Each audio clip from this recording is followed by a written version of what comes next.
नमस्कार प्यारे दोस्तों, मैं रत्ना सिंह अपने इस चैनल क्रैक हिंदी एग्जाम में आपका स्वागत करती हूँ। दोस्तों, जैसे कि आपकी परीक्षाएं पीजीटी टीजीटी की परीक्षाएं नज़दीक आ रही हैं, तो उसमें आपका व्याकरण से संबंधित काफ़ी क्वेश्चन पूछा जाता है। जैसे समास हुआ, अलंकार हुआ, रस हुआ, छंद हुआ, ये सब के क्वेश्चन 2 से 3 क्वेश्चन पेपर में आते ही आते हैं। तो आज हम पढ़ेंगे अलंकार। हम अलंकार के बारे में आज पढ़ेंगे।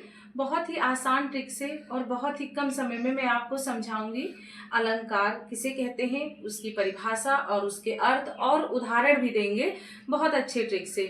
तो समय न गंवाते हुए आज की क्लास हम शुरू करते हैं अलंकार की।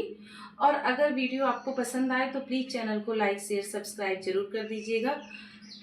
हमारी जो तैयारी है, देखिए हमारे पास अब इतना समय नहीं है कि हम बहुत डीपली उसको पढ़ें, पर जितना भी पढ़ें वो हमारी समझ में आना चाहिए। तो आई होप जो मैं आपको पढ़ाने जा रही हूँ, जिस आइडिया से मैं आपको पढ़ाऊंगी, शायद हो सकता है आपको वो चीज़ समझ में आए। तो आज शुरू करते हैं अलंकार। अलंकार, देखिए अलंकार नाम से ही हमें पता चलता है कि ये अलंकार किसके बारे में बात की गई है। जैसे कभी कभी जो स्त्रियां सस्ती संवरती हैं या आभूषण गहना पहनती हैं, उसको भी अलंकार कहते हैं। लेकिन हमारे इन शब्दों में अलंकार किसे कहते हैं? तो अलंकार किसे कहते हैं, परिभाषा देखते हैं कि काव्य की शोभा बढ़ाने वाले तत्व को अलंकार कहते हैं। क्या? काव्य की शोभा बढ़ाने वाले तत्व को अलंकार कहते हैं, जो काव्य की शोभा बढ़ाए। अगर काव्य कोई भी हम कविता अगर लिखते हैं और जय का जो का तो ऐसे लिख देते हैं, उसमें न लय हो, न गीत हो, न उसके भाव हो, तो हमें वो कविता अच्छी नहीं लगती है। तो जिस तरह काव्य की शोभा बढ़ाने वाले तत्वों को अलंकार कहते हैं, उसी तरह स्त्रियां जब सस्ती संवरती हैं, आभूषण पहनती हैं, तभी उनकी सुंदरता बढ़ती है। उसी तरह काव्य की शोभा भी अलंकार से ही बढ़ती है।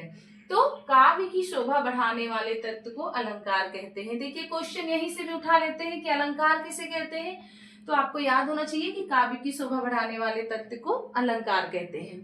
अब ये पूछ लिया जाए कि अलंकार का मतलब। अलंकार देखिए 2 शब्दों से मिलकर बना है। अलंकार कितने शब्दों से मिलकर बना है? 2। पहला तो है अलम और दूसरा क्या है? कार। इस शब्द से अलम और कार से मिलकर अलंकार बना है। अलम का अर्थ होता है आभूषण, और कार का मतलब क्या होता है? गहना। अलम का मतलब आभूषण और कार का मतलब होता है गहना।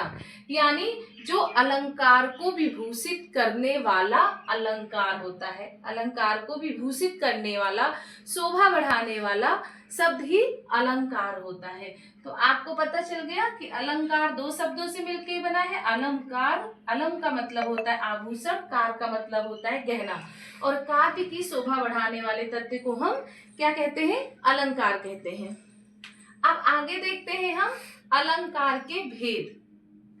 अलंकार के कितने भेद हैं? वैसे तो अलंकार के कितने भेद माने गए हैं? 3 भेद माने गए हैं। शब्द अलंकार, अर्थालंकार और उभय अलंकार।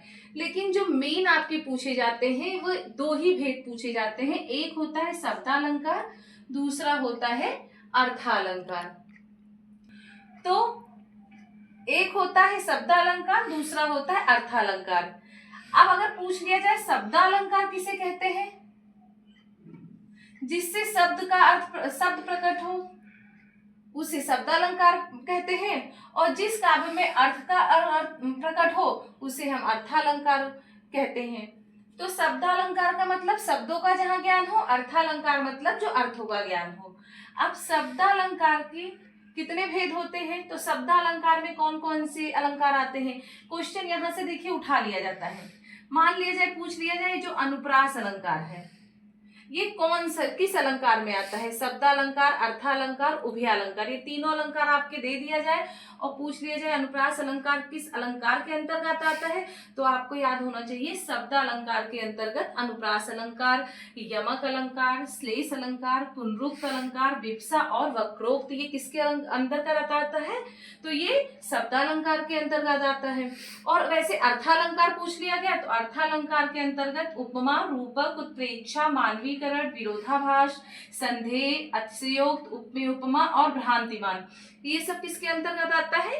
अर्थालंकार के अंतर्गत आता है। यहीं से क्वेश्चन उठा के पूछा जाता है उपमा अलंकार किसके अंतर्गत आता है, तीनों अलंकार दे दिया जाए और पूछ लिया जाए किसके, तो आपको पता होना चाहिए अर्थालंकार के अंतर्गत आता है। तो हमने आज देखा अलंकार की परिभाषा, उसके अर्थ और उसके भेद, तो शब्दालंकार, अर्थालंकार। अब हम देखते हैं इसके एक एक उदाहरण इन सारे अलंकारों में से देखते हैं। तो सबसे पहले हम पढ़ेंगे शब्दालंकार के बारे में। शब्दालंकार के अंतर्गत जितने अलंकार आते हैं उनके बारे में एक एक उदाहरण से हम आपको ट्रिक के माध्यम से समझाएंगे कि ये अनुप्रास है, यमक है, श्लेष है, ये आप कैसे पहचान सकते हैं। देखिए अब पढ़ेंगे अलंकार के भेद। तो सबसे पहले हम शब्दालंकार के भेद पढ़ेंगे। शब्दालंकार में आपका श्लेष, अनुप्रास और यमक का उदाहरण देखेंगे क्योंकि यहीं से क्वेश्चन ज्यादा पूछा जाता है। तो देखते हैं श्लेष अलंकार, जहां एक ही शब्द के अनेक अर्थ हों। बहुत आसान ट्रिक में आप समझेंगे कि जहां देखिएगा जिस शब्द में एक ही शब्द के अनेक अर्थ हों, जैसे देखिए यहाँ क्या है, अजो तरयवना ही रहयो श्रुति सेवत इक रंग। यहाँ पे तरयवना का दो अर्थ है। एक तरयवना का क्या अर्थ है? कान में पहनने वाला आभूषण, और दूसरा इसका क्या अर्थ बनता है? कमतर।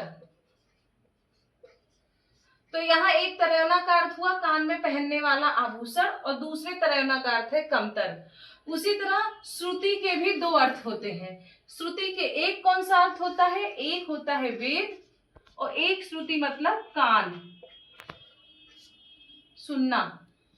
तो इसमें देखिए एक ही शब्द के कई अर्थ हों, अनेक अर्थ हों, तो वहां पे श्लेष अलंकार होता है। अगर आपको उदाहरण याद रहेगा, उसका मीनिंग पता होगा, तो आप आसानी से पता कर सकते हैं कि ये कौन सा अलंकार है। जहां एक शब्द के अनेक अर्थ हों वहां श्लेष अलंकार होता है।